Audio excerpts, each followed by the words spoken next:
Hello friends, welcome to English பேச ஆசையா. நம்ம சேனலுக்கு பார்த்தீங்கன்னா நிறைய சப்ஸ்கிரைபர், அப்புறம் பார்த்தீங்கன்னா நிறைய கமெண்ட்ஸு, நிறைய லைக் கொடுத்துருக்கீங்க. ஸோ ரொம்ப ரொம்ப நன்றி. ஸோ இதே மாதிரி வந்து நம்ம சேனலை வந்து தொடர்ந்து ஃபாலோ பண்ணுங்கள். இங்கிலீஷ் பார்த்துட்டே இருங்க, ஈஸியாக நீங்கள் பேச போகிறீங்க. யாரெல்லாம் வந்து என்னடா இவங்க இங்கிலீஷ் பேசலையேன்னு சொல்லிட்டு யாரெல்லாம் உங்களை பார்த்து திங்க் பண்ணாங்களோ அவங்க முன்னாடிலாம் நீங்கள் கரெக்டாக நீங்கள் இங்கிலீஷில் பேசி கலக்க போகிறீங்க பாருங்கள். ஓகே ஃப்ரெண்ட்ஸ், இதுவரைக்கும் நம்ம சேனலில் வந்து சப்ஸ்கிரைப் பண்ணாதவங்க, இப்போ தான் ஃபஸ்ட் டைம் பார்க்குறவங்க மறக்காமல் நம்ம சேனலை சப்ஸ்கிரைப் பண்ணுங்கள்.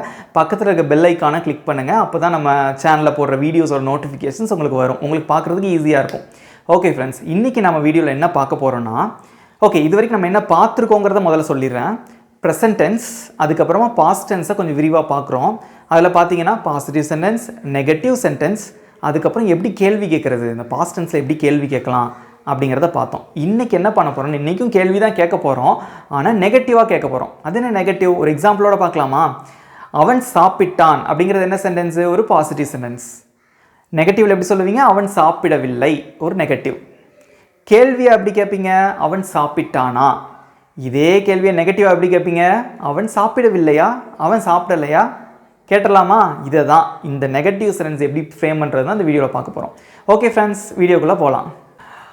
ஓகே ஃப்ரெண்ட்ஸ், நம்ம வந்து இந்த நெகட்டிவாக வந்து கொஸ்டின் எப்படி கேட்குறது பாஸ்ட் டென்ஸ்லன்னு பார்க்குறதுக்கு முன்னாடி ஒரு சில விஷயங்களை நான் ஞாபகப்படுத்துகிறேன். ஸோ பாஸ்ட் டென்ஸோட ஸ்ட்ரக்சர் சப்ஜெக்ட் ப்ளஸ் வெர்ப். இந்த நடுவில் எதுவுமே வரக்கூடாது ஃப்ரெண்ட்ஸ். இஸ், வாஸ்லாம் எதுவுமே வராது பாஸ்ட் டென்ஸ்க்கு.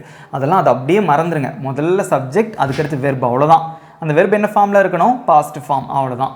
ஸோ இன்னும் வந்து இந்த பாஸ்ட் ஃபார்ம் எப்படி வந்து கண்டுபிடிக்க தெரில அப்படின்னு பார்த்தீங்கன்னா, நீங்கள் நிறைய பிடிஎஃப் ஃபைல்ஸ் இருக்கும்.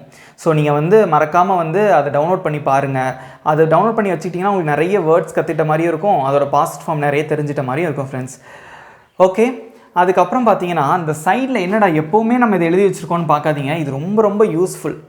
To, for, with, from, about, in, இந்த மாதிரிலாம் இதுதான் வந்து ரொம்ப ரொம்ப இம்பார்ட்டண்ட். ஒரு சென்டென்ஸ் ஃப்ரேம் பண்ணி கம்ப்ளீட்டாக முடிக்கிறதுக்கு அது யூஸ்ஃபுல்லாக இருக்கும். அது நம்ம நிறைய சென்டென்ஸ் உருவாக்கியிருக்கோம் இல்லையா, உங்களுக்கு பார்க்கும் போதே அதெல்லாம் தெரிஞ்சிருக்கும். ஓகே ஃப்ரெண்ட்ஸ், நம்ம வந்து இந்த சிம்பிள் பாஸ்ட் டென்ஸில் வந்து இதுக்கு முன்னாடி வீடியோவில் பாசிட்டிவ் சென்டென்ஸ், நெகட்டிவ் சென்டென்ஸ், அப்புறம் வந்து பாசிட்டிவ் இன்டர்கேட்டிவ், நேர்மறையாக எப்படி வந்து கொஸ்டின் கேட்குறதெல்லாம் பார்த்தோம். இங்கே என்ன பார்க்க போகிறோம், நெகட்டிவாக எப்படி வந்து கொஸ்டின் கேட்க போகிறோம் அப்படிங்கிறதான் பார்க்க போகிறோம். பட் இதை வந்து பார்த்தீங்கன்னா நான் முன்னாடி உள்ள அந்த சென்டென்ஸ்லாம் சேர்த்து மொத்தமாக, அதாவது பாசிட்டிவாக, நெகட்டிவாக, அதுக்கப்புறம் வந்து எப்படி பாசிட்டிவாக கொஸ்டின் கேட்குறது, அதெல்லாம் வச்சு உங்களுக்கு வந்து இந்த நெகட்டிவாக எப்படி கொஸ்டின் கேட்குறது அப்படிங்கிறத நான் சொல்லித்தர போகிறேன். ரொம்ப ஈஸியாக இருக்கும். ஃபஸ்ட் நான் தமிழில் எழுதிடுறேன்.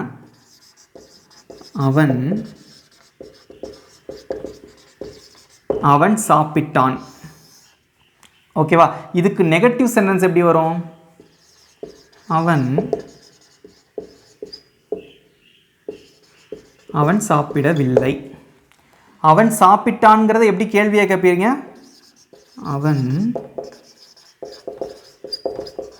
அவன் சாப்பிட்டானா கேட்போம்.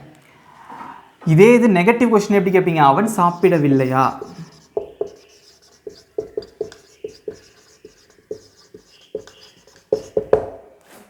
இதுக்கு முன்னாடி உள்ள வீடியோவில் பாசிட்டிவ் சென்டென்ஸ் பார்த்துட்டோம், நெகட்டிவ் சென்டென்ஸ் பார்த்துட்டோம், பாசிட்டிவ் இன்டர்கேட்டிவ் பார்த்துட்டோம்.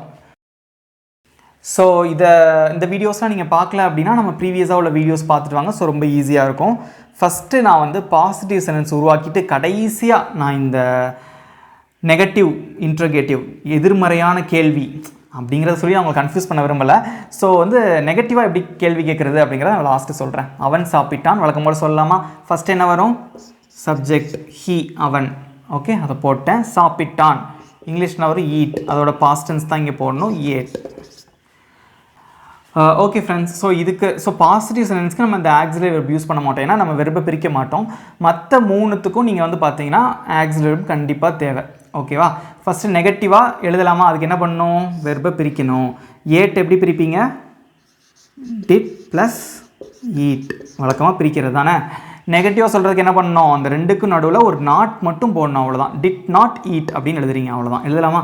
ஹீ, அவன் அப்படியே போட்டுறீங்க. ஸோ ஏட்டை தான் பிரிச்சிருக்கீங்க. நெகட்டிவில் சொல்லும் போது ரெண்டு கல்லில் ஒரு நாட், அவ்வளோதான். Did not. He didn't eat, இந்த வெர்பை பிரிச்சிருக்கோம், ரெண்டுக்கு நடுவில் ஒரு நாட் போட்டிருக்கோம், அதுதான் சாப்பிடவில்லை, டிட் நாட் ஈட் அல்லது டிடன்ட் ஈட். அதுக்கடுத்து அவன் சாப்பிட்டானா அப்படின்னு கேட்கணும்.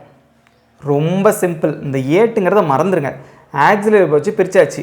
கொஸ்டினுக்கு என்ன பண்ணுவோம் எப்போவுமே, இந்த ஆக்சிலரி வெர்பை அப்படியே முன்னாடி கொண்டு வந்துடும், அவ்வளோதான். முதல்ல இந்த டிட் போடுறீங்க, அதுக்கப்புறம் தான் சப்ஜெக்ட். இதை மறந்துடுங்க. அதுக்கடுத்து என்ன சப்ஜெக்ட் இருக்குது, ஹீ இருக்கா, இதுக்கடுத்து அப்படியே போடுங்க. அவன், ஹீ, டிட் ஹீ, ரிமைனிங் என்ன இருக்கும் இங்கே, ஈட், அவ்வளோதான். டிட் ஹீ ஈட், அவன் சாப்பிட்டானா. இப்போவே உங்களுக்கு தெரிஞ்சிருக்கும் நெகட்டிவாக வந்து எப்படி sentence உருவாக்குறதுன்னு.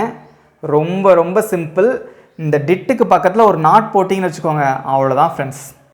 So did he eat அப்படிங்கிறது கொஸ்டின். அதுக்கப்புறம் பார்த்தீங்கன்னா இதை நெகட்டிவாக வந்து நம்ம எப்படி உருவாக்குறோம் அப்படின்னு பார்த்தீங்கன்னா, இந்த டிட்டுக்கு பக்கத்தில் ஒரு நாட் போட்டிங்கன்னா அதான் நெகட்டிவ் கொஸ்டின். போட்டுடலாமா?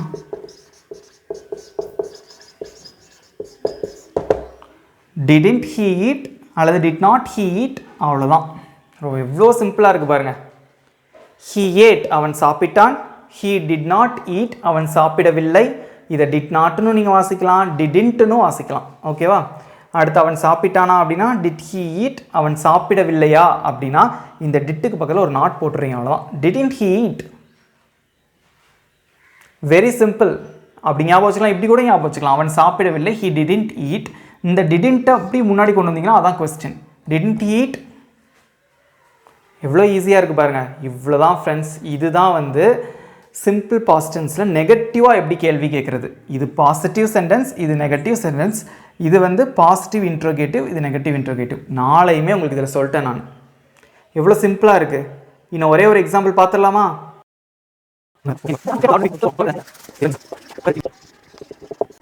அவர்கள் கிரிக்கெட் விளையாடினார்கள் அப்படிங்கிறது வந்து ஒரு பாசிட்டிவ் சென்டென்ஸ். இதை நெகட்டிவாக எப்படி சொல்லுவீங்க? அவர்கள் கிரிக்கெட் விளையாடவில்லை. ஓகே, இதை கேள்வியாக எப்படி கேட்பீங்க? அவர்கள் கிரிக்கெட் விளையாடினார்களா? இது பாசிட்டிவான கொஸ்டின். நெகட்டிவாக எப்படி கேட்பீங்க? அவர்கள் கிரிக்கெட் விளையாடவில்லையா? இது பாசிட்டிவ் சென்டென்ஸ், இது நெகட்டிவ் சென்டென்ஸ். இது பாசிட்டிவாக கேள்வி கேட்குறது, இது நெகட்டிவாக கேள்வி கேட்குறது.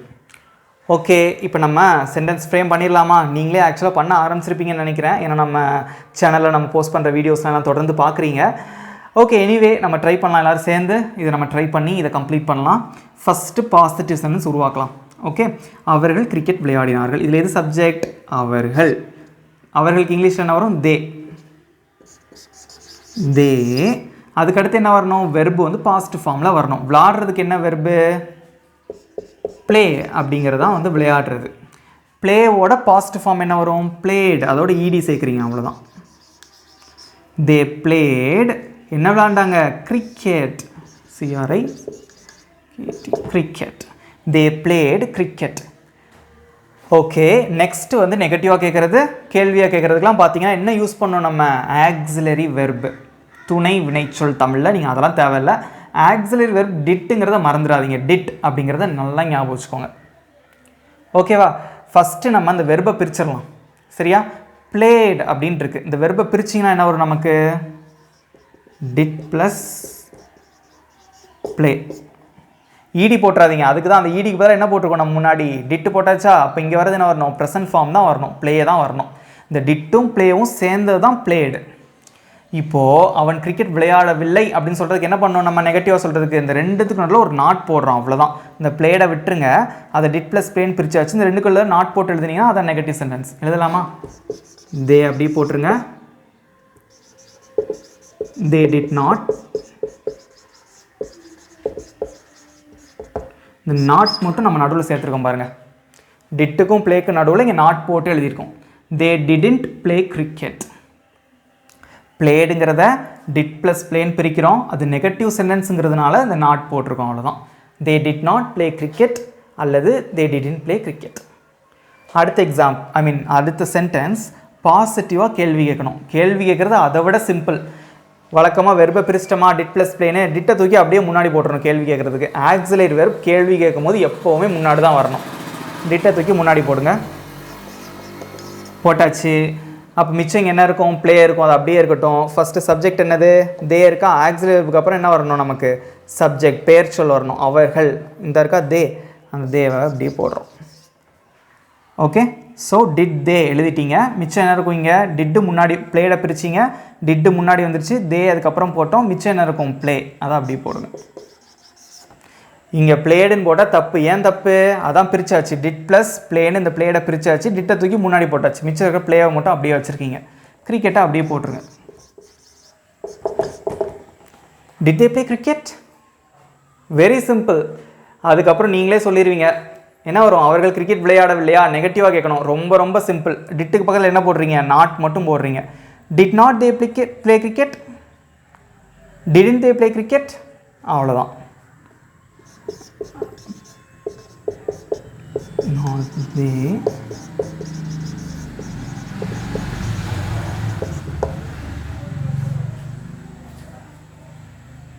எவ்வளோ ஈஸி பாருங்கள்.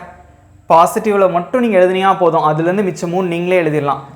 தே பிளேட் கிரிக்கெட், அது நெகட்டிவாக வரும்போது பிளேடை பிரிக்கிறீங்க, டிட்டும் பிளேவும் தனித்தனியாக பிரிச்சுக்கிறீங்க. ரெண்டுக்கு நடுவில் ஒரு நாட் மட்டும் தான் போட்டிருக்கீங்க, வேறு எதுவும் மாறலை. தே டிடன்ட் ப்ளே கிரிக்கெட் அப்படிங்கிறது வந்து நெகட்டிவ் சென்டென்ஸ். கொஸ்டின் கேட்குறது எப்படி பாசிட்டிவாக? இந்த டிட்டை தூக்கி முன்னாடி போட்டுறீங்க, அவ்வளோதான். Did they play cricket? நெகட்டிவாக கேள்வி கேட்குறதுக்கு என்ன செய்கிறீங்க? அந்த டிட்டு பக்கத்தில் ஒரு நாட் மட்டும்தான். டிடன்ட் தே ப்ளே கிரிக்கெட் அல்லது did not they play cricket? அவ்வளோதான் ஃப்ரெண்ட்ஸ். ஓகே ஃப்ரெண்ட்ஸ், ஆக்சுவலாக நம்ம வந்து பாஸ்ட் டென்ஸில் எல்லாமே கவர் பண்ணிட்டோம்னு நினைக்கிறேன். ஸோ எப்படி வந்து பாசிட்டிவாக வந்து கேள்வி கேட்குறது, எப்படி பாசிட்டிவ் சென்டென்ஸை சொல்கிறது, எப்படி வந்து அது சென்டென்ஸ் ஃபுல்லாக நம்ம மேக் பண்ணுறது, எவ்வளோ ஈஸியாக பண்ணிட்டோம் பாருங்கள். அவ்வளோதான் ஃப்ரெண்ட்ஸ் பாஸ்ட் டென்ஸ். இவ்வளோ சிம்பிளாக இருக்குது. ஸோ நீங்கள் பாஸ்ட் டென்ஸ் ஃபுல்லாக கரைச்சி குடித்த மாதிரி தான். ரொம்ப ரொம்ப சிம்பிள். இதுக்கப்புறம் நீங்கள் ப்ரெசென்ட்டில் பேசுகிறதா இருந்தாலும் சரி, பாஸ்ட்டில் பேசுகிறதா இருந்தாலும் சரி, இங்கிலீஷில் பேசுங்க. வீட்டில் ஃப்ரெண்ட்ஸ் கூட இங்கிலீஷில் பேசுங்க. நம்ம டென்ஸ்லாம் யூஸ் பண்ணி பேசுங்க. கண்டிப்பாக நீங்கள் ப்ராக்டிஸ் பண்ணி பாருங்கள், உங்களால் நிச்சயமாக முடியும். உங்களுக்கு ஏதாவது டவுட்ஸ் இருந்ததுன்னா கண்டிப்பாக கமெண்டில் போடுங்க. அதை நான் நெக்ஸ்ட் வீடியோவில் உங்களுக்கு கண்டிப்பாக மறக்காமல் ஆன்சர் பண்ணுறேன். இந்த வீடியோ ஃபுல்லாக பார்த்துருப்பீங்க. நம்ம சேனலை வந்து இன்னும் சப்ஸ்கிரைப் பண்ணாதவங்க இருந்தீங்கன்னா மறக்காமல் சப்ஸ்கிரைப் பண்ணிக்கோங்க. பக்கத்தில் இருக்க பெல் ஐக்கானையும் கிளிக் பண்ணிக்கோங்க. அப்போ தான் நம்ம சேனலில் நெக்ஸ்ட் போடுற வீடியோஸ்லாம் உங்களுக்கு வரும். உங்களுக்கு அதை பார்த்து படிக்கிறதுக்கு ரொம்ப யூஸ்ஃபுல்லாக இருக்கும். Thank you friends.